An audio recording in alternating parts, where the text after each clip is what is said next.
Melihat perkembangan timnas Indonesia, jelas kita sebagai fans sangat merasa bangga. Namun bagi lawan, apa yang terjadi dengan Indonesia sekarang bisa dibilang adalah ancaman nyata. Terutama di babak round 4 nanti, Indonesia jelas menjadi salah satu tim yang cukup diwaspadai dengan segala dinamika perubahan yang ada. Mulai dari mendatangkan sejumlah pemain keturunan baru, pelatih baru, serta strategi baru usai menelan hasil minor di match terakhir versus Jepang dan Australia. Melihat sikon yang ada, calon lawan Indonesia di babak round 4, yakni Arab Saudi dan Irak, yang notabene sudah sering bertemu Indonesia, mengaku cukup was-was dengan segala kejutan demi kejutan yang selalu dilakukan oleh PSSI. Bahkan menurut sejumlah laporan, di babak round 4 nanti, Indonesia akan mendatangkan sejumlah pemain keturunan baru, termasuk Mileno Jonathan, yang tentu saja akan membuat persaingan semakin menarik.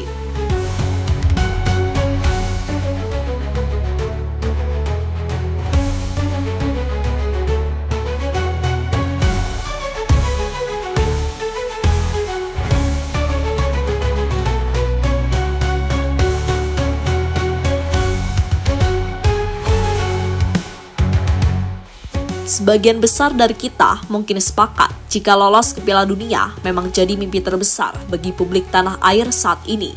Namun lebih dari itu, bisa konsisten untuk terus berada di level elit Asia serta rutin ikut Piala Dunia adalah tujuan yang pastinya lebih diutamakan. Itulah kenapa Pak Erick selaku Ketua PSSI ingin menciptakan sebuah pondasi yang berguna untuk jangka panjang. Namun untuk waktu dekat ini, lolos Piala Dunia 2026 adalah prioritas utama. Sebab dengan begitu nama Indonesia pasti akan makin disorot oleh dunia, serta pastinya membuat aliansi timpang kelabakan.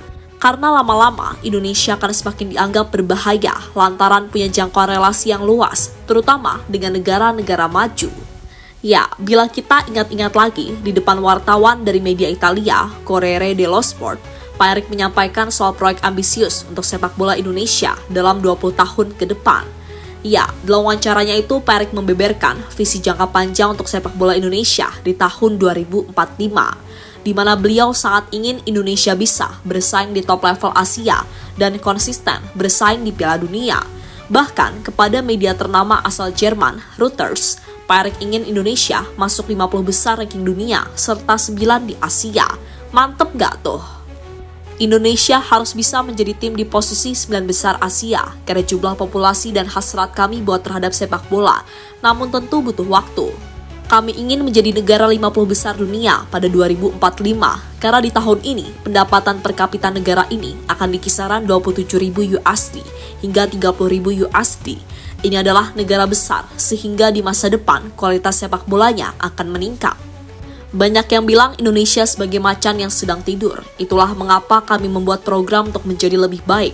Dukungan pemerintah sangat penting, bantuan swasta juga sama pentingnya, dan tentu federasi, tegas Pak Erick.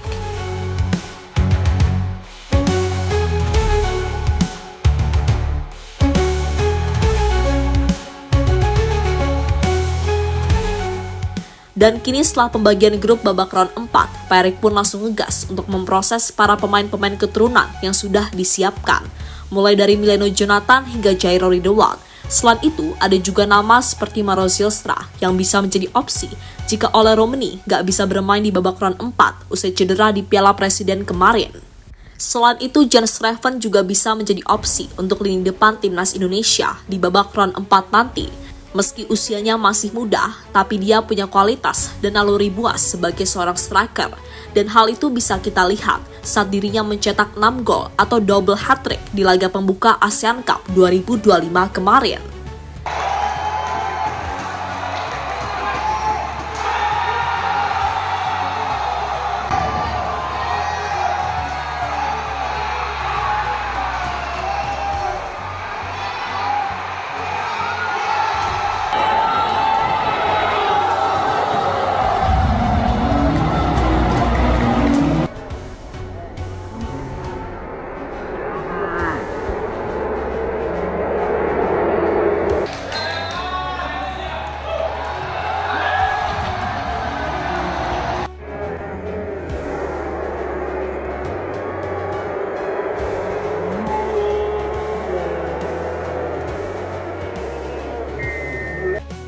Arab Saudi waspadai kejutan Indonesia. Sebelumnya, Herve Renard bersama skuadnya mampu mengalahkan Argentina dengan skor 2-1, dan kemenangan itu dilakukan berkat taktik serta kerja keras para pemain Arab di lapangan. Selain itu, sebagai pelatih, Herve Renard juga sudah mengetahui kekuatan dari Argentina. Ia juga tahu pemain-pemain mana saja yang berbahaya. Sebaliknya, saat melawan Indonesia nanti, situasinya sangat berbeda. Meski secara kualitas Argentina lebih baik dibandingkan Indonesia, namun tim Garuda bisa saja tampil menyulitkan waktu melawan Arab nanti. Dan ada beberapa faktor yang mendukung kemungkinan itu. Di antaranya adalah faktor Indonesia yang diisi banyak pemain keturunan yang berkarir di Eropa. Selain itu, nama besar seperti Patrick Kluivert, Denny Lanzat, dan juga Jordi Cruyff bisa saja menjadikan timnas lebih kuat di babak round 4 nanti.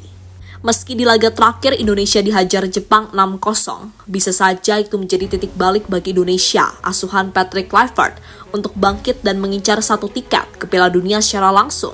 Dan hal itulah alasan mengapa Arab Saudi nggak ingin meremehkan Indonesia, meski secara ranking FIFA jauh di bawah mereka.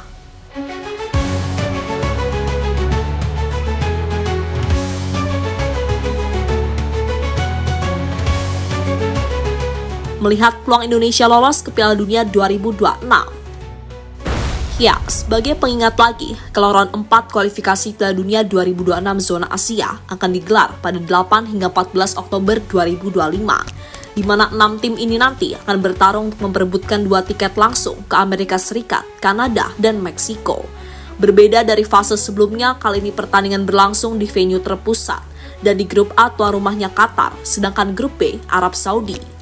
Nah, tiap grup sendiri terdiri dari 3 tim yang akan saling berhadapan 1 kali dalam sistem round robin, di mana tim peringkat pertama di masing-masing grup akan langsung lolos otomatis ke Piala Dunia.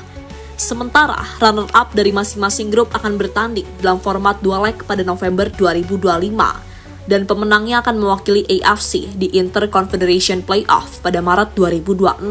Yang mana sekaligus itu jadi babak finalnya, final penentuan kelolosan ke Piala Dunia di tahap akhir. Melihat itu semua, jelas format ini pada akhirnya membuat setiap laga di putaran keempat menjadi sangat penting. Tidak ada ruang untuk kesalahan atau hasil imbang tanpa makna, alias ya apapun caranya, fight untuk meraih 6 poin.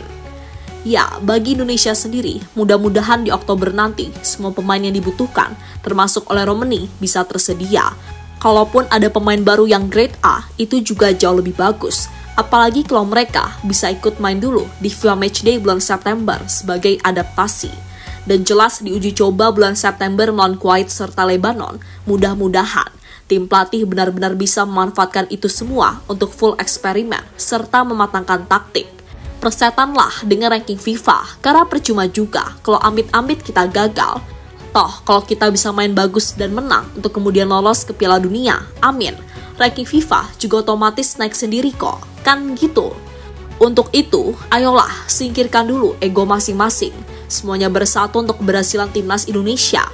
Ingat, 2 pertandingan di round 4 udah nggak bisa lagi untuk coba-coba.